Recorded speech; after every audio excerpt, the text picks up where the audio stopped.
Good morning, Lifespans class. This is Dr. Ang coming in, checking in to welcome you to chapters 15 and 16, which is middle adulthood. So we wrapped up young adulthood and then exam 2. I will be releasing those grades for exam 2 later today, so be on the lookout for that.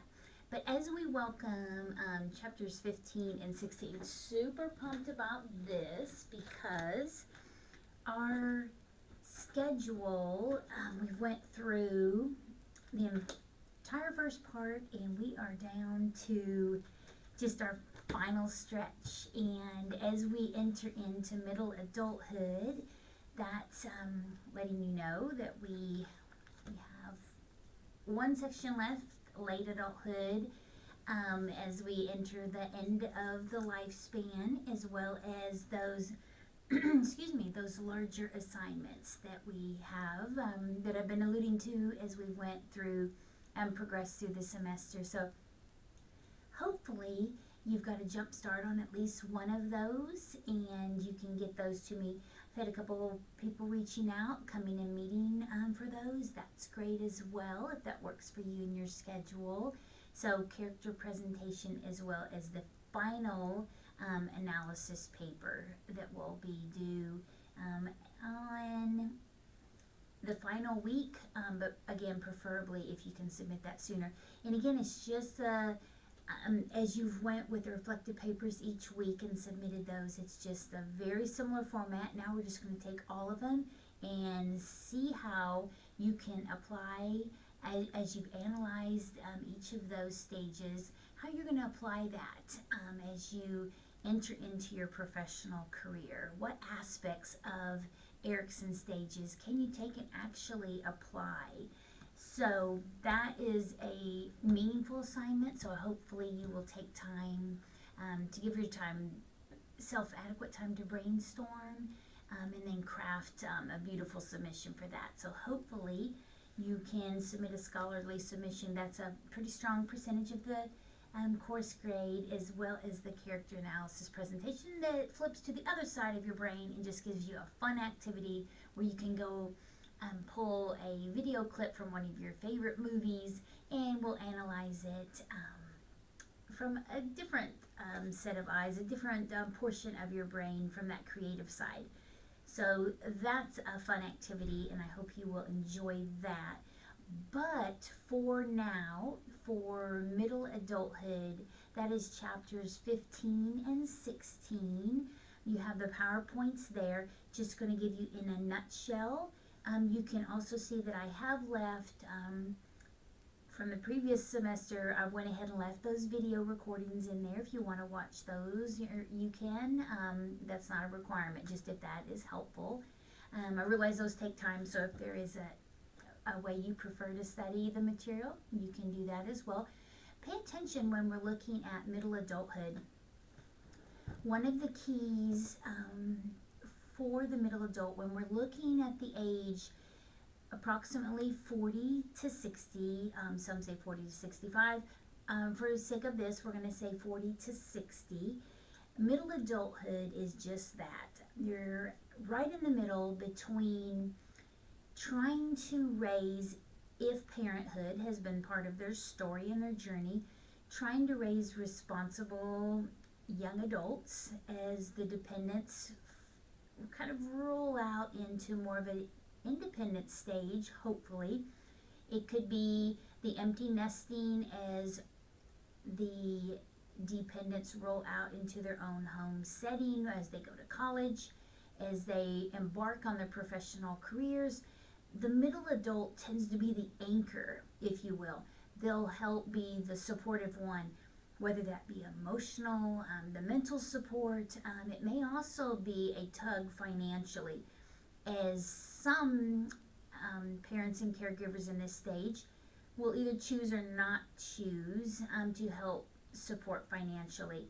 And where there's a middle ground, because we want to support but not overly support, because what is the opposite of that is going to be more that boomerang philosophy where you send the child out, they go to college, they try to embark on a job, doesn't work out so well, and the child is used to, even though they're a young adult now, they're used to and accustomed to that parent or caregiver bailing them out or helping them when things get challenging or difficult, and they're not used to kind of the grit and determination to push through that independently. So what happens in that boomerang philosophy is that child will come back.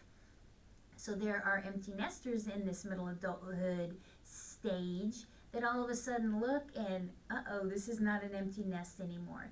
Now I am shouldering the burden, or not burden, maybe responsibility, but can be a burden or strain, especially if there's a marriage situation. Maybe one agrees, one disagrees on the way to handle this, but this is oftentimes a challenge for this stage of, do you let the dependents come back and you support them? If you support them too long, will they ever leave? So you have that anchoring on one side. Then the flip side is you're also dealing with aging parents, challenges that come along with that, as well as that will lead in to stages of death and dying and grieving and loss and all that comes with that, which is heavy in and of itself. So you may hear the middle adulthood stage be referred to as the sandwich generation. I don't look at it maybe as generation, more so sandwich stage. You're in a stage of supporting those coming behind and those that have went before, wanting to instill responsibility and grit and determination for those coming behind, while also offering support and unconditional support for whatever that looks like as they're transitioning, and as parents and those you're responsible for begin to age, and health concerns, things that were health concerns now are playing out. And a lot of times it's difficult because it could even embark on the aspect of dementia and all the stages that that can lead into, where there can be some really tough stuff that you're dealing with. Then you're anchored in between that, but what, in addition to that, you're trying to make sure you have planned appropriately for retirement. You're looking at job responsibilities, all the expenses that come. Now you can get into the stage where maybe things free up. You don't have all the drains and strains of kids possibly in the home, but you do have the parents and all the responsibilities that you have. So where you would think, now I'm free to travel and all the things, pursue the hobbies and things that I want just for me, now you realize, wait a minute, I'm still pouring into those around me as I sit in the sandwich stage. Then again, that is not for everyone and not true in every case, but a lot of times it can be. So it can produce some strain and stress. So stress, that brings us to stress. Stress is a big component of middle adulthood. Many times marriages survive for the sake of the dependents and the kids that are in the home, and a lot of times they come and marriages will either fall apart once they reach the empty nest stage, or maybe they'll get stronger, and that can either be a positive or a negative. Jobs and the thinking that you have saved enough for retirement and you're ready to retire, but then you realize maybe you can't.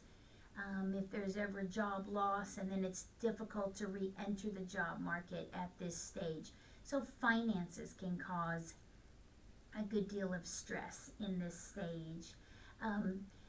Health concerns that as the young adulthood, when we were talking about the egocentric adolescent rolling into the young adult, where there's some habits and patterns being formed that maybe cognitively an individual may know they're not ideal, but as you roll into young adulthood, you still although you know there are risks associated, you don't see that panning out physically or mentally.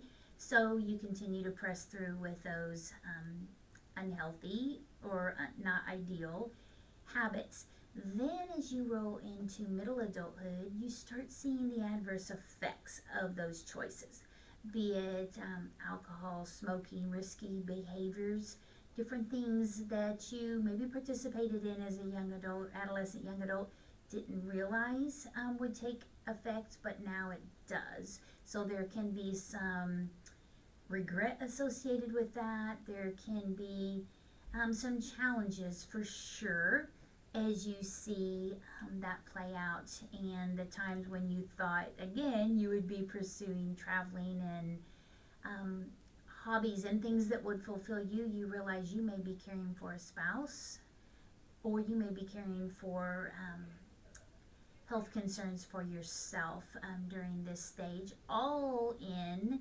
conjunction with, again, as the sandwich stage, those coming behind and those that have gone before, and you're trying to shoulder all of that together. As the stress increases, so does violence. There is an increased stage in violence between partners. I have several articles on here that you can look at, because you think now you've got your kids out of the home. You've got, seems like that would be ideal, right? So tap in there and find out, why would stress increase and violence increase in this stage?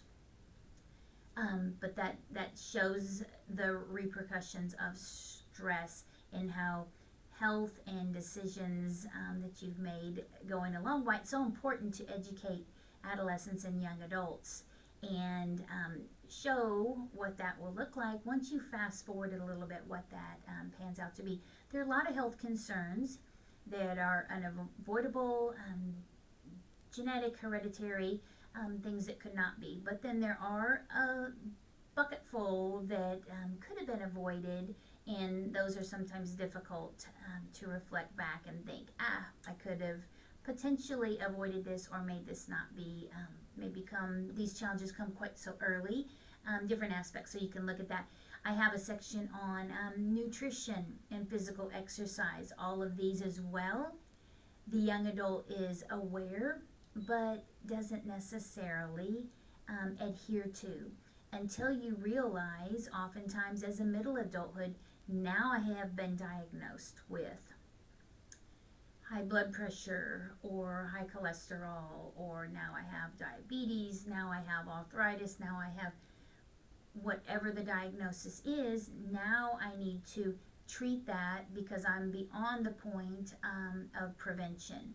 So you're receiving different diagnoses, you're receiving different now medications, and different things are going to be part of your regimen.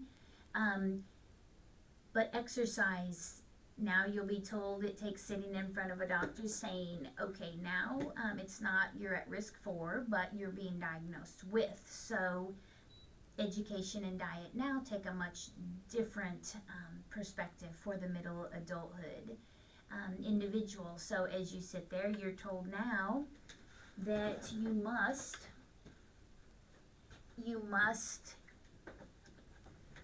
exercise a minimum of vigorously 3 to 5 times a week, because your health now depends on that. You can lower your medications if you eat like this. So it's not just being told, hey, you should, as an adolescent or a young adult.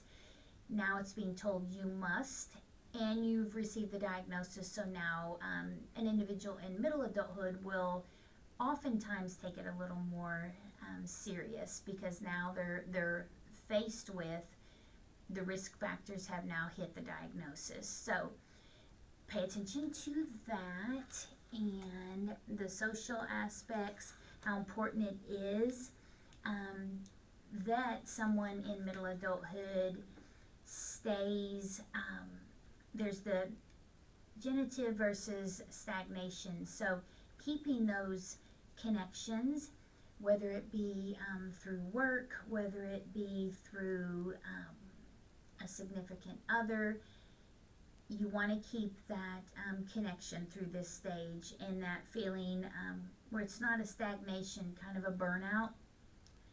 Oftentimes during this stage is when the burnout will occur for an individual, whether it's at work, whatever. So the use it or lose it analogy that we often hear of is important at this stage as well. That if you found an area of expertise, that you really pour into that and know that you're going to take that as you now are reaching the expert stage of your career, that you can take that and fuel that into somebody that's coming behind, because now you've transitioned from being the novice as a young adult to now you would be more the expert in your field. So just pouring back and helping those that are coming behind, whether that be your own dependents and the ones that you've been in care for, have been in your charge for the last several years, that more from a personal aspect, and then the professional aspect of those coming behind as well. So it's a stage where if an individual has really bought into that and the power of mentorship, that can be very fulfilling and provide that generative that where they can avoid that stagnation and that kind of in a rut and a burnout, and I'm just counting the days till I can retire. But it can be empowering and fulfilling during this stage. But review these PowerPoints, both 15 and 16. You have them there. The folder also has several resources that I have found that are pretty helpful and apply to this stage. You'll also see that the age of marital status has went from, it used to be in the 40s, 50s, couples were married by 20, and then slowly over time up until the last, I believe the last slide that's on here is 2020, and showing that we are creeping up now to 27, 28, creeping up closer to 30 for when individuals are choosing to marry. So they're pursuing that professional career.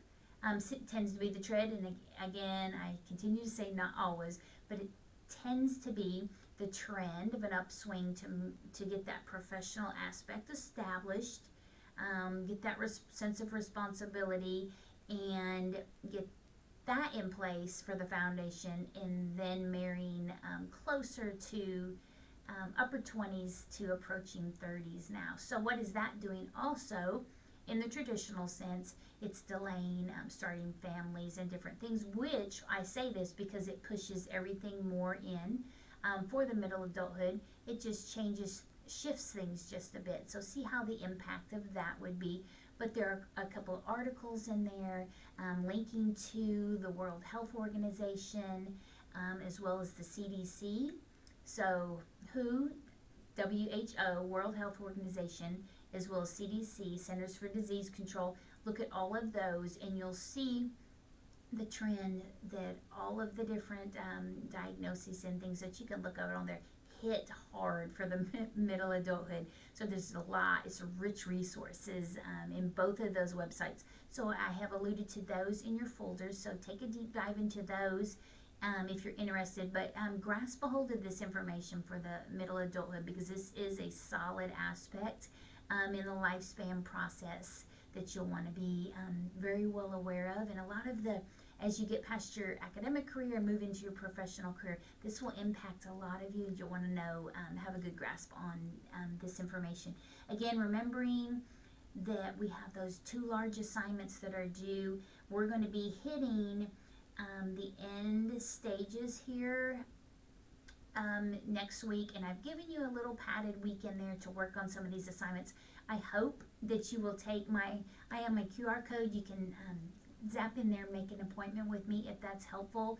Watch the videos, but if you could jump on those assignments, I would greatly appreciate it.